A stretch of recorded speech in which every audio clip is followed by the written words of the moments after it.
Balkan Stories.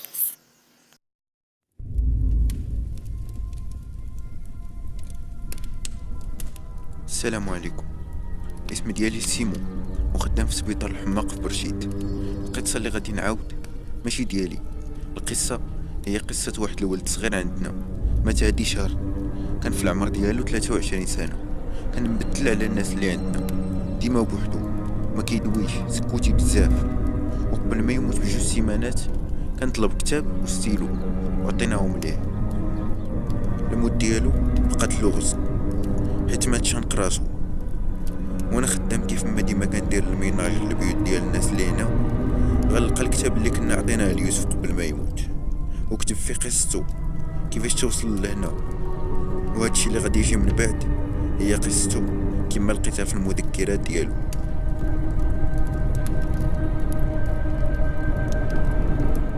اخر حاجه تخيلتها هي نوصل هنا لسبيطار الحماق، والسبب هو الزعامه الزايده ديالي.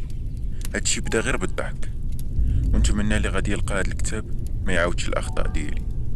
قصتي بدات في 2010. كان في العمر ديالي 17 عام، وكنت كنموت على اي حاجه ديال ما وراء الطبيعه. كنت كنقرا كتوبه بزاف في هادشي، وكنتفرج في فيديوهات بزاف، وكنت داخل لواحد المنتدى ديال الناس اللي كيهتموا بالسحر وتحضير الارواح. كنت غير كنقرا وعمرني جربت داكشي اللي قريته. واحد الليله مور ما ساليت المراجعه ديالي دخلت لداك المنتدى كنقلب على الجديد، ولقيت واحد السيد لايح واحد الموضوع على شي فيديو اللي شافو كيموت بقوه الخلعه ديال داكشي اللي كيعيشو من بعد. قريت الموضوع كامل وفي الاخر لقيت اللين ديال داك الفيديو. يلا بغيت نكليكي وهي تغوت الوالده: يوسف اجي تسخر ليا. طفيت البيسي ونضت تسخرت ليها، ومع العيا غير تعشيت ونعست ونسيت داك الموضوع. مشات ايام وجات ايام وانا مندمج في الجو ديال القرايه، حيت كان عندي الباك واخا مازال يلا عندي 17 عام، حيت كنت داخل على 6 سنين المدرسه وما عمري ما دوبلت. وصلت العطله ديال الربيع والدار سافروا الا انا بقيت باش نوجد الامتحان انا واشرف. هاد الولد كلمه خويا قليله في حقه. من الصغر وحنا بجوج، كبرنا بجوج، دوزنا الخايبه والزوينه بجوج، وحتى في الباك جينا بجوج في نفس القسم. المهم عيطت ليه باش يجي عندي للدار، حيت حتى هو دارهم مسافرين، وداكشي اللي كان جا عندي. ما كاين غير الحفاظه. كنا باغيين نسكتو شحال ديال بنادم اللي كان كيقول دوك الجوج محال واش ينجحوا، حيت حنا كنا مصيبه كحله. دوزنا واحد 4 ايام بروغرام واحد اللي كاين هو الفياق بكري، الماكله والحفاظه. وصل النهار الخامس قررنا نسترحوا هاد النهار حيت عيينا بزاف. فقنا بكري درنا فوتينغ لسيدي بوزيد مع ولاد الكلاس. مني سالينا قصدنا الدار. في الطريق تفكرت داك الموضوع اللي تمنيت كون عمري ما تفكرته ولا قريته. من هنا غادي تبدا قصتي. منين وصلنا دوشنا وتغدينا، ومع العيا نعسنا. في الصباح فقت قبل من اشرف، شعلت البيسي وبقيت واحد نص ساعه وانا كنقلب على داك المقال، وقلبي ما مهنينيش كيقول لي حبس هادشي يا يوسف، حبس ما حدك ما لقيتي والو. ولكن عقلي فضولي، بغيت نشوف داك الفيديو ونشوف شنو غادي يكون فيه، واش غادي يقدر يقتلني. فاق اشرف وجلس حدايا وبدينا كنهضرو. قال لي اش كدير وشنو هاد السيت اللي داخل ليه؟ قلت لي هذا واحد المنتدى ديال الناس اللي كيهتموا بالسحر. قال لي وانت مالك ومال السحر واش هبلتي؟ قلت لي كنقلب على واحد الفيديو اللي شافو كيموت. بقى كيضحك قال لي راه انت يمكن هبلتي، هادشي غير تخربيق يوسف، انا كنتسنى نشوف معاك هاد الفيديو. قلت لي واش متاكد؟ قال لي متاكد. قلت لي صافي انا لقيته، لقيت الفيديو. والصدفه ان فكره الفيديو بسيطه، كيدوزو شي تصاور وانت خصك تعاود السميات اللي كيدوزو. اشرف بغيت تسطى بالضحك، قال لي هذا هو الفيديو اللي غيقتلنا. نوض نخرجوا السي الفقيه، راه اليوم عيد ميلاد اسامه، راه عيط عليا قبيله منين كنتي كدوش، وقال لي ضروري يجيو. وداكشي اللي كان. بدلنا حوايجنا وخرجنا نتقداو ليه شي كادو. دوزنا واحد الليله واعره غير الضحك والنشاط. بقينا سهرانين حتى 3 ديال الصباح، عاد خرجنا من الدار عنده ورجعنا للدار. وهاد الليلة كانت غتبدا اول ليلة ديال الخلعة. في الباب لقينا واحد المش كحل مقتول ومقطع عليه راسو ومعلق حدا الباب كله دم، ما كاينش فين تحط رجليك. اشرف شداتو الخلعة ولكن ما بغاش يبين ليا. قال لي هاد البراش ما بقاوش كيحشموا، شوف شنو داروا للمش مسكين، داروا فيه هاد الحالة. قال لي اجي نقطعو هاد السلك ونلوحوه فشي بلاصة بعيدة. قطعنا السلك ودينا الجيفة حدا البركاسة، لحناها وكلنا الدم خليه حتى الغدا ونجففوه. وصلنا الدار لقينا قاع الضواو شاعلين، وخا متأكد باللي طفيتهم عاد خرجت. عاد واحد الريحة بحال ديال الموت ما عرفتها منين جاية. حليت قاع الشراجم والو، طلقنا معطر الجو، ديك الريحة والو ما بغاش تحيد. صافي قلنا حتى الصباح عاد نوضو نقلب ولا تكون شي طوبة ميتة في الدار. نعسنا وضربتني الفيقة مع 5 ديال الصباح، وخا نعس معطل. بقيت كنشوف في جهة الباب حتى سهيت، ويبان ليا واحد الوجه حاضيني وكيخنزر. قلت يمكن غير تخيلت. تخبيت بالكاشة اللي كنت مغطي بيها وبقيت كنقرا في آية ديال الكرسي، عاودتها بزاف ديال المرات. بقوة الخلعة اللي شداني ما قدرتش نخرج راسي ونعاود نشوف جهة الباب. دازت واحد 10 دقائق وكانت الصدمة ان داكشي مازال في نفس البلاصة وحاضيني، وبقى على هاد الحالة حتى أذن الفجر. عاد غبر بالطريقة اللي خرج بيها. بقيت كنخمم في هادشي اللي بدا كيوقع، واش حقيقة ولا غير كنتخيلوه. بقوة التخمام داني النعاس. فاش فقت شفت جهة أشرف ما لقيتوش، ناري مازال عاقل شحال تخلات عليه. بديت كنغوت عليه بجد ونط بحال الهبيل كنجري في الدار، توصلت عند باب الطواليط وشفت الضو مشعول. عاد ارتاحيت، قلت زعما غادي يكون نايض غير يدوش. تسنيتو حتى خرج وكان لونو مبدل وبدا كيعاود ليا. قال لي البارح الليل كامل وانا في واحد البلاصه خايبه بزاف ومع شي ناس حاضيني وشكلهم ماشي بحال شكلنا، وكانوا تابعيني وانا هربان منهم في واحد الغابه. ومنين فقت لقيت راسي راعف.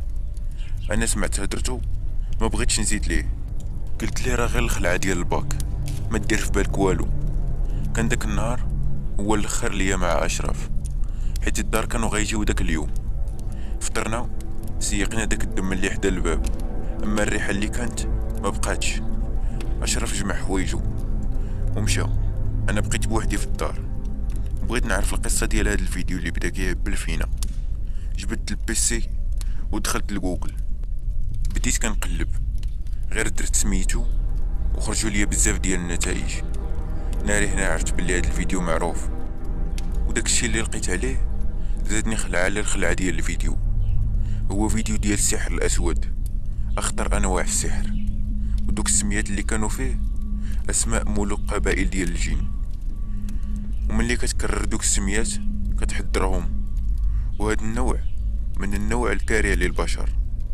والفيديو حاولوا بزاف باش يمحيوه مي ما قدروش، ولكن مؤخرا عاد قدروا يمحيوه. بقيت كنقرا تجارب ديال الناس اللي شافوه، ما لقيتش بزاف، وهادوك اللي لقيت كانوا على لسان العائلات ديال الناس اللي شافوه، حيت الناس اللي شافوه كلهم ماتوا. وعرفت علاش مسمينو ما غاديش نقول سميتو، حيت انا في هاد الحاله كنكتب للناس اللي غيقراو هاد المذكرات. ما بغيتكش انت ولا انتي تعاود الاخطاء ديالي. تبع معايا وخذ الحاجه الزوينه وخلي الحاجه الخايبه. نرجعو فين كنت قريت القصه ديال الفيديو، بقيت مريح وعرفت الغلط اللي درتو، وعرفت باللي غلط كبير بزاف. بقيت ساهي وكنخمم حتى سمعت الخبيط في الباب ديال الدار.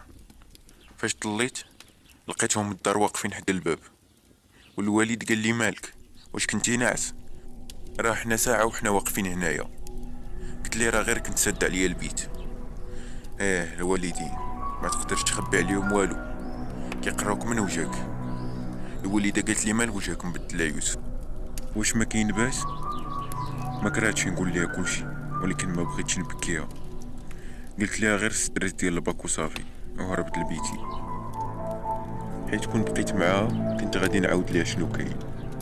مشيت وجبت شي امتحانات ديال الماط وبديت خدام فيها ونسيت الوقت، حتى كان سمعت دقان في الباب ديال البيت بالجهد. حليتها ولقيتها الوالده، قالت لي واش الجامع حدا البيت وانت ما سمعتيش الاذان؟ قلت لها لا ما سمعت والو، انا غادي نوض نتوضا ونصلي. توضيت وانا كنصلي ما كنسمعش هذوك الصور اللي كنقرا والو، فمي كنحس بيه كيتحرك ولكن ما كنسمعش الصوت ديالي. منين كملت مشيت هزيت القران باش نقرا شويه وانا نتصدم باللي راه خاوي ناري. شاتشي هزيت قران اخر ونفس البلان. هزيت عيني لواحد التصويره معلقه عندنا في الصالون، فيها التصويره ديال الكعبه وايه الكرسي، وحتى هما ما بانوا لياش. جلست في واحد القند ديال الصالون وبديت نبكي. بكيت، خلت الوالده شافتني في ديك الحاله عنقاتني، وكلمه وحده هي اللي كاينه في فمها: مالك غير قول لي يا مالك راه نقدر نعاونك. عاودت ليها من الاول حتى الاخر الفيديو د الرعب اللي عشتو. واخر حاجه اللي هي انني ما بقيتش قادر نشوف القران ولا نسمعه، وحتى الكعبه حتى هي دموعها ولاو بحال الشتا. ما كرهتش تكون في ديك اللحظه تحل الارض وتبلعني ونتخشى فيها وما نشوفش دموع مهمتي نازلين على ودي. قالت لي ما تخافش غادي نلقاو شي حل، انا غنمشي نطيب الغدا. هي في الكوزينه وكنسمع فيها كتبكي. الله يسمح لينا من الوالدين. مشيت لبيتي حتى عيطت لي نتغدى. كانوا خواتي تيجيو من المدرسه، انا ما كانش عندي منين يدوز داك الغدا، غير جلست معاهم وصافي. وصلت 3:30 نتوجد راسي حيت كنت داخل مع 4. حليت الباب وهي تعيط عليا الوالده وقالت لي رد البال لراسك يوسف. بست ليها راسها وخرجت. طريق كامله وانا كنخمم شنو السبب ديال هادشي، حيت فايت سامع على ناس وقع ليهم هكا، والسبب هو انهم داروا شي ذنب كبير وربي يحرمهم من الشوفه ولا السميع ديال اي حاجه عندها دخل بالاسلام.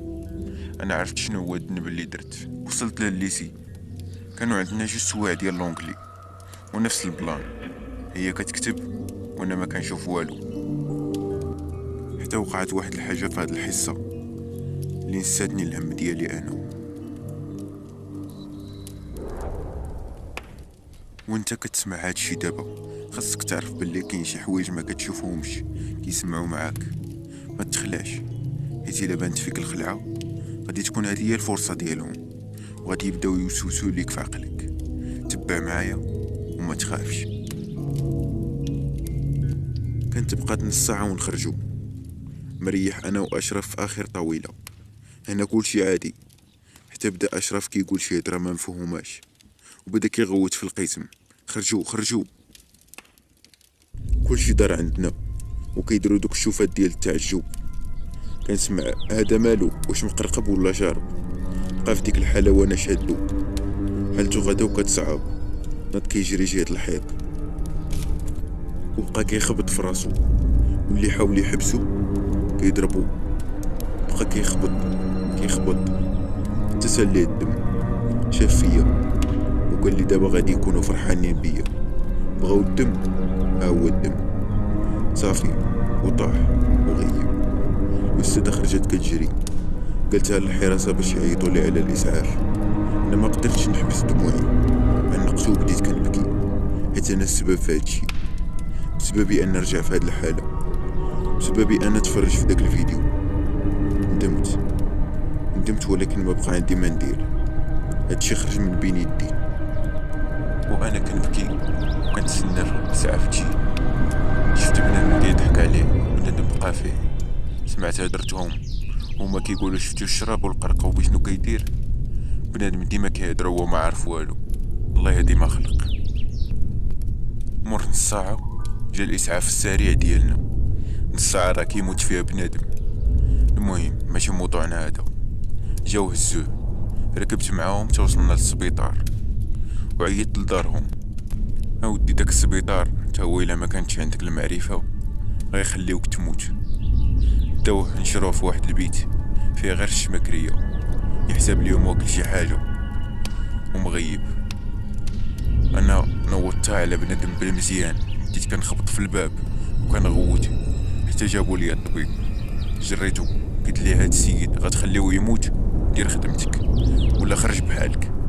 بنادم كاموني مورا هدرتي مشى كيجري عنده، من بعد شويه الوقت خرج عندي قال لي ما تخاف من والو، شويه ويفيق.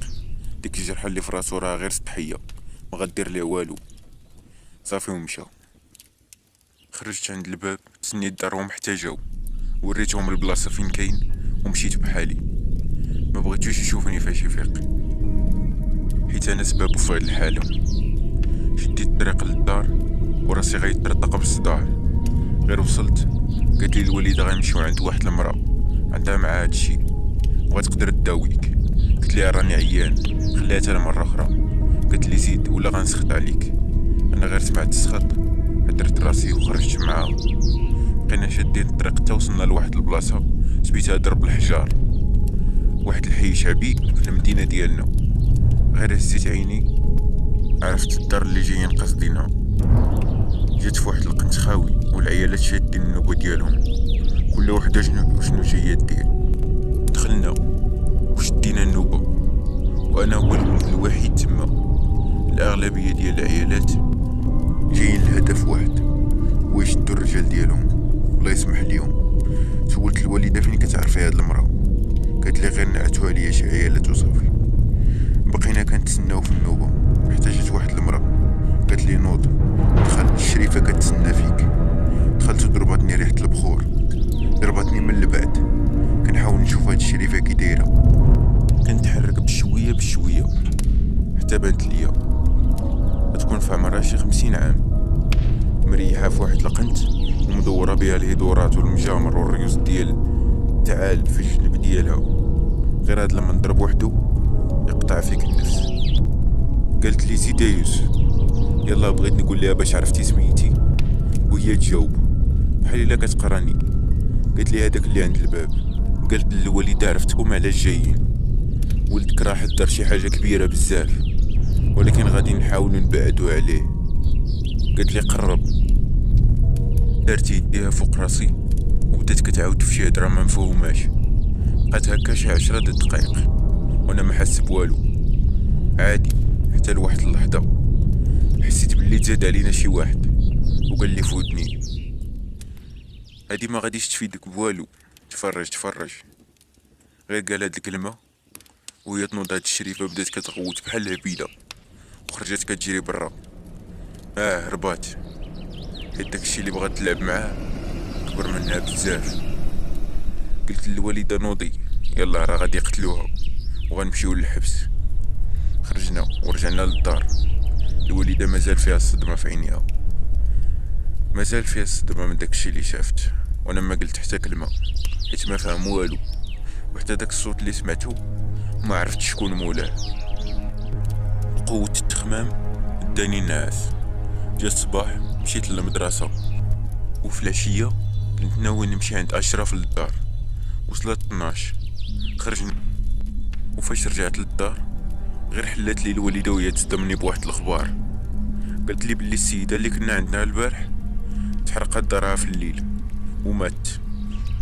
قلت لها غير كتضحكي معايا. قالت لي لا راه بصح. خرجت كنجري لديك الدرب فاش كاينه ديك الدار ودزت من واحد الخلا وداك الصوت تاني بدا داوي معايا. جري راه بغات تلعب معانا ولكن حرقناها. انا بديت كنغوت شكون انت، ولكن كاع ما بان ليا مول الصوت، وحتى الصوت غبر وخلاني كنتسطى. فاش وصلت قدام ديك الدار كانت مصبوغه بالحمر ودابا ولات كحله. ريحت في واحد العتبه ديال واحد الدار قريبه وقبلت شي عيالات كيهضروا. قالوا بلي الناس عاقوا بالعافيه مني يلاه شعلات وحاولوا يطفيوها ولكن والو، ما حدهم كيرشوا في الماء على ديك العافيه وهي كتزيد تكبر. والمراه كانوا كيسمعوا الغوت ديالها بحال الا كان معاها شي حد في الدار، وكانت كتقول لي بعد مني راه ما درت لك والو. وفاش جبدوها محروقه بزاف، الوجه ديالها ما بقاش معروف. ما عرفت هدرتهم واش بصح ولا غير زادوا فيه، ولكن الحاجه الوحيده اللي كانت في بالي ان الموت ديالها ما كانتش طبيعيه وكانت بسببي، وبعباره اخرى بسبب داكشي اللي حضرت. وكما قلت لك في الاول راه نوع كاره للبشر مازال حاقدين علينا من ايامات نبي الله سليمان، حيت كان موريهم الويل. بقيت حدا ديك العتبة حتى صونا عليا التليفون، لقيتو اشرف، جاوبتو قال لي دوز عندي للدار راه باغي ندوي معاك. درت الكيد في ودني والقبة على راسي ومشيت قاز الدار اشرف. وصلت دقيت خرجت الوالدة ديالو، سلمت عليها، مشيت لبيتو. شفتو في ديك الحالة الفاصمة في راسو ولونو صفر، مرضت وحق الله.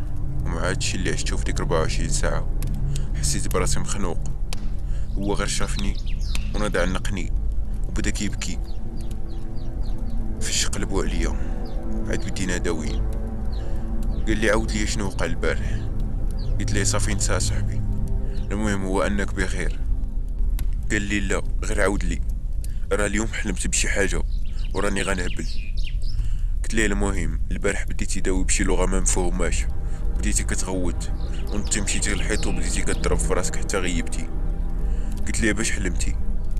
قال لي نفس الحلمه، انا وياك في بيت وانا سايل بالدم وانت شاد شنويه في يدك، وحلمت بالتاريخ اللي غيوقع فيه هادشي. قلت ليه شنو هو التاريخ؟ قال لي نهار 17 في شهر 6. قلت ليه شنو هو؟ نهار قبل الوطني. قلت ليه راه غير حلم هداك. عاودت ليه على البلان ديال الشوافه وبانت لي الخلعه في عينيه. قلت ليه نتشوفو غدا وما تخافش هداك غير حلم، غير هني راسك. حاولت زعما باش نبرد عليه، ولكن على من كنكذب موتنا قريبه وقريبه بزاف. رجعت للدار لقيت الوالده كتسناني وعينيها حمرين بالبكا، والسبب راه باين هو انا. علاش كتبكي؟ ولدها اللي حرموا الله من نشوف هاد القران وسماعه وحتى الاذان والكعبه حتى هي. ولدها اللي ولا عنده علاقه بالجن وبسببه مات تمره محروقه. ولدها اللي طوال الزمن ولا قصار غيموت. اصعب حاجه هي تكون عارف راسك غتموت، ولكن اللي كيزيد يقتلك هو انك ما عارفش الوقت. نرجعو فين كنا. الوالده قالت لي اجي باغي ندوي معاك، ولكن ما سمعتش ليها. مشيت دخلت لبيتي وسديت عليا، ما كان فيا الليد. وحتى المدرسه ما بغيتش نمشي ليها ديك العشيه، حيت كان عندي غير العربيه. في العشيه تكيت حتى داتني عيني، وفاش فقت لقيت سبب هاد المشاكل كلها واقف قدامي. لقيت داك الوجه اللي شفتو داك النهار، بدا هادشي واقف قبالتي وكيشوف فيا بواحد العينين ماشي بحال عينينا. وحركت في وجهو مزيان، شفت داك الشي اللي اي واحد في بلاصتي الا شافو غيطيح بقوة الخلعة.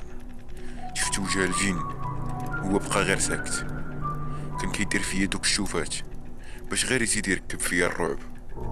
انا ما بقيتش عارف شنو غادي ندير، واش نبكي ولا نغوت ولا نهرب ولا نوض نتلاحم هاد الشرجم. ولكن تبت راسي بقيت كنشوف هادشي كيفاش.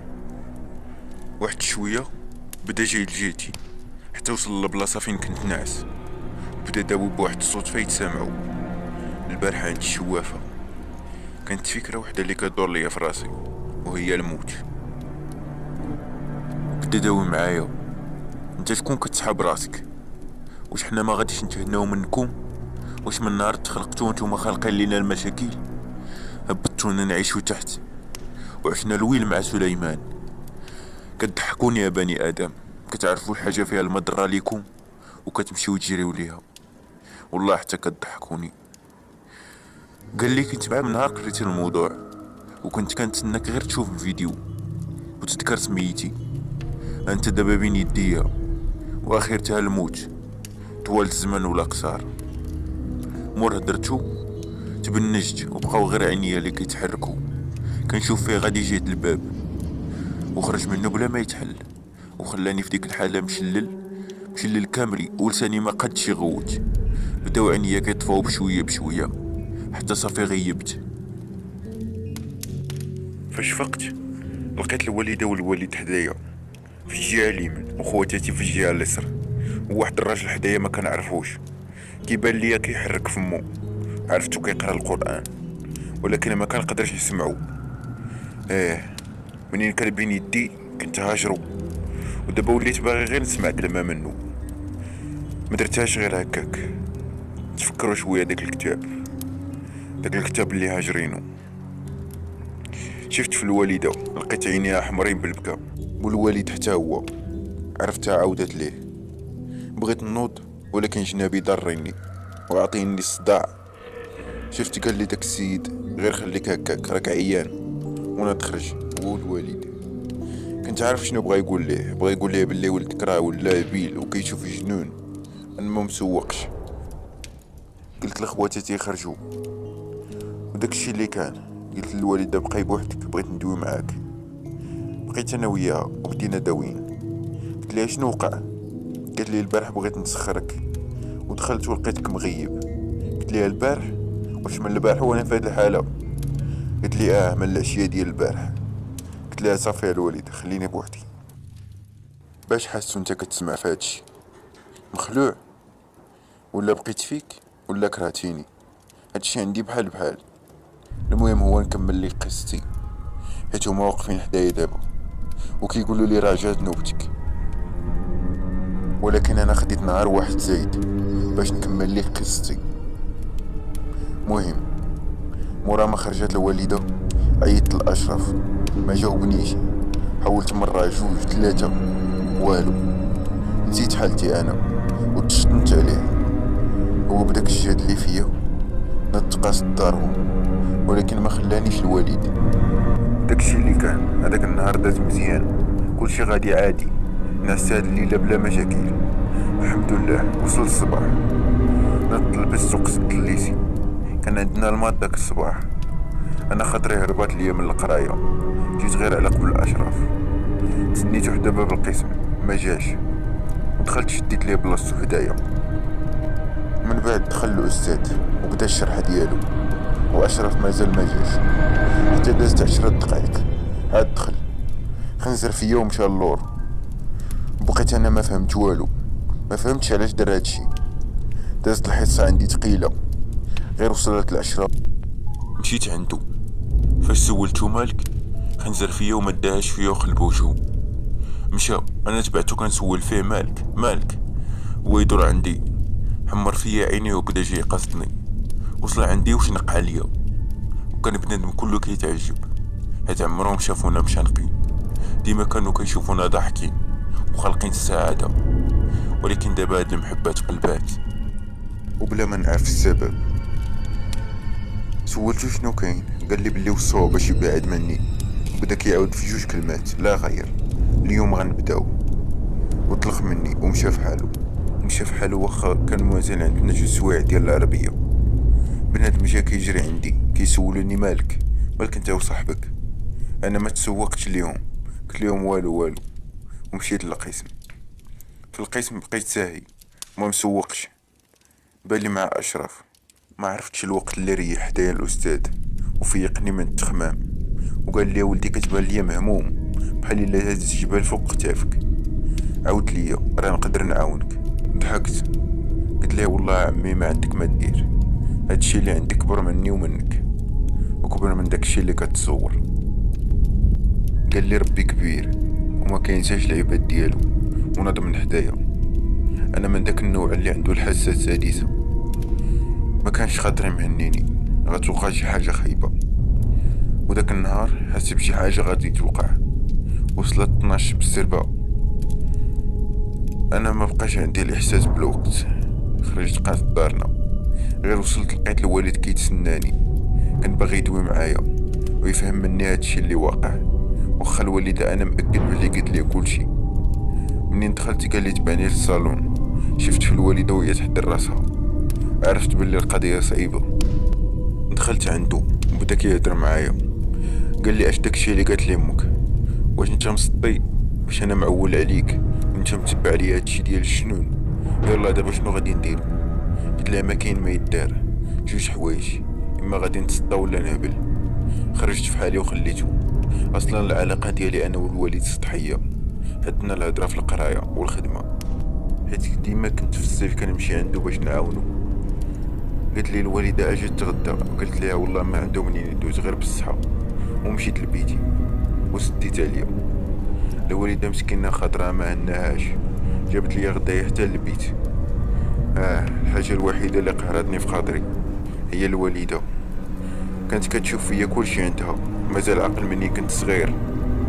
كنت كنقول لها غادي نخدم وغنصيفطك للحج وندير لك دار بوحدك وغندير لك الخدامات. ودابا الحاجه الوحيده اللي درتها ليها هي الدموع ولاو بحال شت على ودي. المهم مبقاش ليا بزاف ديال الوقت، كنت داخل مع 4. خرجت قصد الليسي، جبت التليفون عيطت لأشرف حيت ما موالفاش لينا نتخاصمو ونيت نفهم ليه شنو واقع، ولكن ما جاوبش وتا التليفون طفى حيت شحال هادي ما شارجيتو.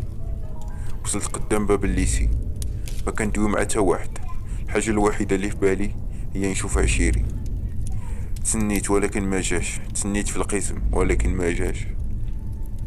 دازت عندي هاديك 2 سوايع جحيم، عارف بلي شي حاجه غادا توقع. وصلت 6، خرجت لدارنا، دخلت لبيتي نراجع شويه حيت شحال هادي وانا هاجر دوك الكتوبه، ودرت التليفون يتشارجا. دوزت ساعه وانا غير متكي على الماط. هزيت التليفون باش ندوي مع اشرف، غير شعل وهي تعيط ليا الوالده ديالو، قالت لي راه خرج مع 6 وما جاش. قالت لي خرج قلب عليه. بدات كتبكي. مشيت لبست الجاكيت ديالي وخرجت قلبت في كاع البلايص اللي كنعرف، والو ما لقيتوش. نص ساعه وانا كنقلب والو. شويه صونا التليفون واشرف اللي كان معيط قال لي اجي عندي، انا في المون الجديد اللي حدا الليسي ديال القدس. وقطع اواه اش كيدير هذاك تما في هاد الليل وفي ديك البلاصه. بديت كنجري لديك البلاصه حيت خايف يلوح راسو في البحر. غير وصلت بان لي واقف فوق واحد الصخره وكيشوف فيا. مشيت لعندو سولتو اشرف شنو كاين وشنو كدير هنا في هاد الوقت؟ يلا راه الوالده ديالك مشطونه عليك. قال لي ما عندنا فين غنمشيو، راهم باغيين الدم وبغاوك تكون حاضر معانا. قلت ليه راك ماشي نورمال، يلا للدار ونهضروا. ولكن ما بغاش. شفت في يدو كيبان لي الدم سيل منها، وفي اليد اليسريه كان زيزوار. عرفتو بلي جارحه بيديه. ما عرفت ما ندير، جريتو لواحد القنت وبديت داوي معاه. قلت ليه اش هادشي درتي؟ قال لي بغاو الدم وانا خاصني ندير داكشي اللي بغاو. قلت ليه شكون هادو؟ قال لي هادوك اللي كيجيو عندي كل ليله وكيباتوا معايا، وراه انا دابا كنشوفهم غير انت ما قدرت تشوفهم. قلت ليه يلا من هنا ونهضروا. قال لي لا، راه اليوم هي الليله علاش اتفقنا، اليوم غنمشي عندهم. قال لي هادي ونضرب رجع لبلاصتو فين لقيتو. بدا كيغوت، بغيتو الدم ها هو وبدا كيشرط في يدو. نضت كنجري عنده ولكن هو صحيح عليا بزاف، ما قدرتش عليه. ولات فيه الصحه ديال 4 الناس. ناري على حاله دار في راسو، شرط يديه كاملين من الفوق حتى لتحت وما حنش في راسو، ما كانش حاسس اش كيدير، بحال كان مقرقب. نخلي ليك المنظر تخيلو بوحدك. 2 ديال الناس حدا البحر غير الخلاو، واحد فيهم حالته كاع دم، وواحد شادها الخلعه والندامه وما عرفش ان هاد الليله مازال مخبيه ليه بزاف. اشرف موقفش هنا، بغا يبعد بزاف. منين ولات حالته كاع دمايات وانا بالصدمه ديال داكشي اللي شفت بقيت غير حل فمي. وقف وبدا كيقول واش بغيتوه؟ حتى هو بغيتوه؟ حتى هو يولي دمايات؟ وبدا كيشوف فيا وقال لي واحد الجمله لدابا 6 سنين وانا في سبيطار الحماق ومازال ما نسيتها. قال لي جات نوبتك، وبدا كيجري قصدني وعنقني. قال لي خاصني نقتلك يا يوسف. ما عرفتش باش تبليت، شدتني الدوخه والبكيه والخلعه. قلت ليه شنو تقتلني؟ قال لي جا من الامر من الفوق وباللي الا ما قتلنيش هو غادي نقتلو انا وواحد فينا اللي غادي يعيش. حتى تجي نوبتو من بعد.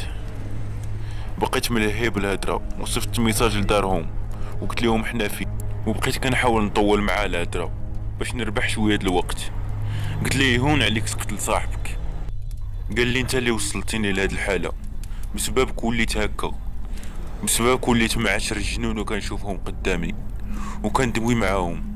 انت السبب.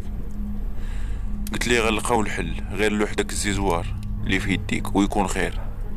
قال لي انت بحال خويا، كبرنا بجوج، قرينا بجوج، ولكن مازال ما بغيتش نموت دابا.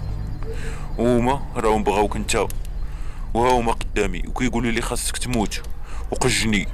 انا ما قاومتش نيت، حيت حتى انا كنت باغي نموت. كنت مليت من هاد الحاله، غير الرعب والخلعه. الموت حسن ليا، كنت نفضل الموت. انا هذاك النهار كون ما صيفطتش الميساج لدارهم، كنت هنيت من العذاب اللي غيجي من بعد. قجني حتى بدات الموت كتدخلني، وانا نقشع واحد الطوموبيل جايه. كانت الطوموبيل ديال بوين اشرف، فرانات حدا رجلينا. خرج منها هو وخوه الكبير وفكوني منه. كون ما هما كون قتلني ديك الساعه. ومازال كيغوت وكيتحلف عليا، مازال ما سالينا يوسف، مازال ما سالينا. قالوا لي واش نوصلوك لداركم، ما بغيت نرجع بوحدي. هما مشاو وانا بديت راجع وكنبكي.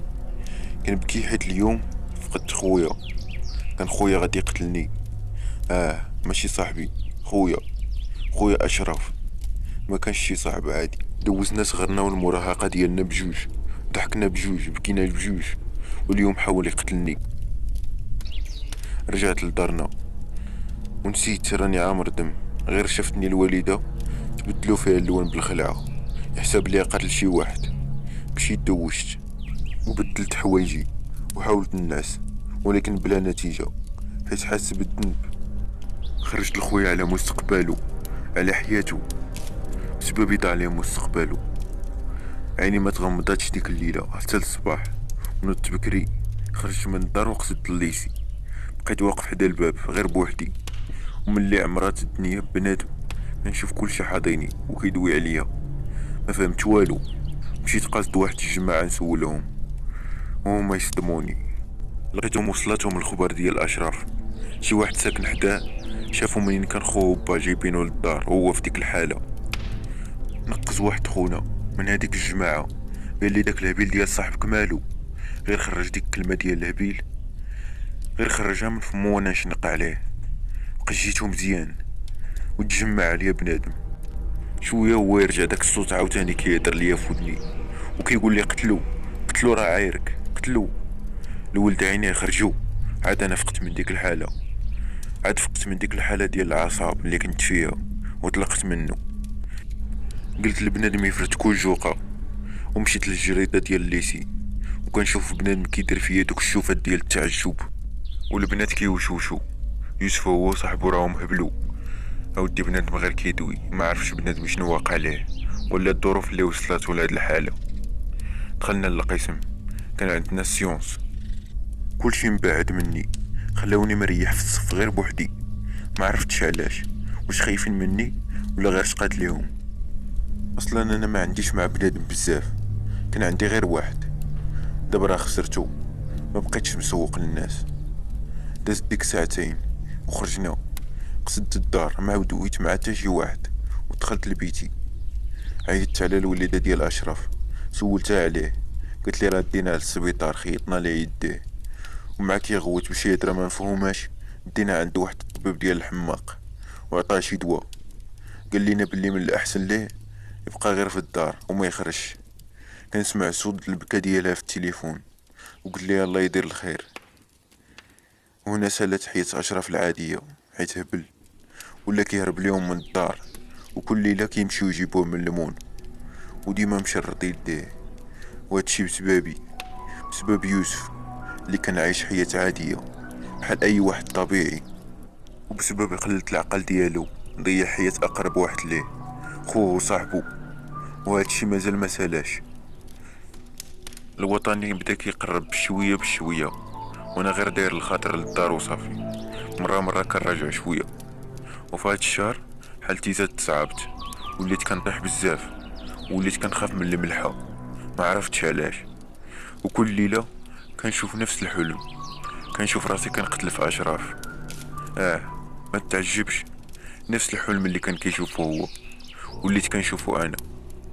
بنادم هو ما بقاش كيهضر معايا، وحتى الوالد اللي من لحمه ودمه مل مني. واحد النهار سمعتو قال الوالد كون غير مات وهنانا منو. منين سمعتو قالها ما كرهتش النيت الموت تجيني، ما كرهت تجي وتديني، ولكن حتى هي تخاصمت معايا. الوطني غادي وكيقرب، بقات ليه سيمانة وانا داير هدرة اشرف بين عيني، حيت كان قال لي غادي نقتلو نهار قبل الوطني، وخا ما تيقتوش داك النهار، ولكن هادشي اللي عشتو خلاني نولي نتيق بهادشي. بنادم مخلوع من الامتحان وانا مخلوع من حاجة اخرى.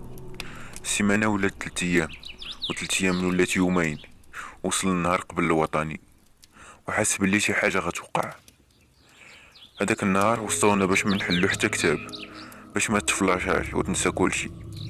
ما خرجتش من بيتي حتى 7 ديال العشية، مشيت حدا الجريف اللي عاودت لكم عليه، وتقابلت مع البحر ونسيت راسي ونسيت المشاكل. شفت الساعة لقيتها 9 وبديت راجع بحالي. دزت من واحد الدرب باش نوصل بالزربة، شديت الطريق وانا نسمع شي واحد كيعيط لي، صوت ما غريبش. قال لي يوسف. تلفت وانا نلقى اشرف، شداتني الخلعة وتمنيت داك الحلم يكون غير كذوب، وتمنيت انني نموت اليوم. كنشوف في يدو شفت واحد الموس، ما دوا ما والو، وبدا جاي كيجري عندي، بدا جاي كيجري حتى وصل عندي ووقف. قال لي راهم بغاوك اليوم نيت غادي تمشي بعيد، وشنق عليا وبغى يقتلني، وماشي باي طريقه، بغى يذبحني. كل واحد فينا عنده ديك الغريزه ديال البقاء، وحتى انا بنادم بقيت مضرب معاه. كنتعابزو وكنحاول نخلي الموت بعيد عليا، بقينا مجرين كل واحد كيجر في جهه، حتى حسيت بالموس مشى جهه اشرف، وبدا الدم كينقط في الشانطي. هو شاف فيا وبدا كيضحك وفاق من ديك الحاله اللي كان فيها.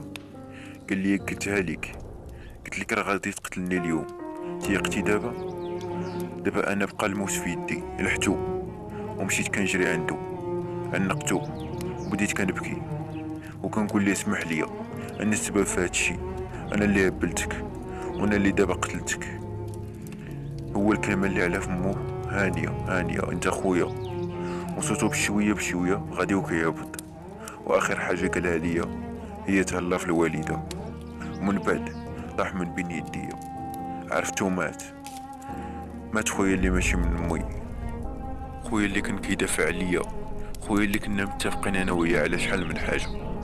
كنا باغيين نشدو الباك ونفرحو والدينا، ولكن دابا واحد فينا غيمشي للقبر وواحد للحبس. بين ما كنعاود دابا تفكرتو اللي عنده شي صاحبو يتهلا فيه، واللي ما عندوش يعرف يختار. اشرف عمرني نسيتو وعمري غنساه. ريحت حداه وبقيت كنبكي حتى تجمع بنادم وكلشي كيوشوش عليا. عيطوا للاسعاف والبوليس، جات السطافيت هزاتني والاسعاف هزاتو، هو مشى للقبر وانا مشيت للمجهول. وصلنا للكوميساريه، لحوني في واحد البيت مظلمه، خلاوني تماك واحد 12 ساعه. عاد جاو ليا خلي غير واحد، قال لي علاش قتلتيه؟ قلت لي غير غلط، هو حاول يقتلني، هو اللي حاول يقتلني الاول، حيت هما قالوا عليه. قال لي كون هما؟ قلت لي هادوك اللي حذرناهم منين تفرجنا الفيديو، عارفك ما غاديش تيقني. قال لي كيبان لي راك مسطي. خرجوا وجابوا لي واحد الطبيب، بدا كيسول فيا، عاودت ليه داكشي كله اللي وقع. من بعد خرج الشاف البوليسي وحرك راسو، يعني هاد السيد راه مسطي. دازت واحد 3 ايام كان خاصني ندوزها في الامتحان، ولكن الاقدر بغاتني ندوزها هنا. جا الصباح وهما يجيو جوج هزوني وداوني في واحد السطافيط، ولكن ما داونيش للحبس، داوني لبرشيد، وبالضبط سبيطار الحماق. في الباب لقيت ميمتي بوحدها، لقيتها كتسنى فيا، طلبات دوك الجوج باش تعنقني اخر مره. ناري لقات قلبي طايب، حلفت انا لا طلقت منها، وهي كتبكي وانا كنبكي حتى فرقوني عليها. دوزت 6 سنين هنا، والوالده مور عام واحد مات، ووصلتني خبرها غير من اختي اللي جات تشوفني وموراها، وتقول شي واحد واش جا تفكرني، وتقول شي واحد واش جا يشوفني. انا كنشوف داكشي اللي ما يقدرش يشوفو بنادم العادي. كنشوف الجن، كنشوفهم كيدورو بيا، كيهضروا معايا وكنهضر معاهم. واليوم جات نوبتي باش نموت. نتمنى انك فهمتي الرسائل ديالي. نتمنى ان قصتي تشهر ويسمعوا عليها بزاف د الناس باش ما يكرروش اغلاطي. بعد على الزعامة وعرف شكون تعاشر وتهلا في مهمتك. عشت هاد المدة وانا كنتسنى الموت، وما كاين ما صعب انك تعيش وانت كتسنى فيها. اليوم قالوا لي بلي غادي نمشي عند اشراف، وهما دابا قدامي صوبوا لي باش غنشنق راسي. هما مجموعين وها اشرف معاهم. انا مشيت.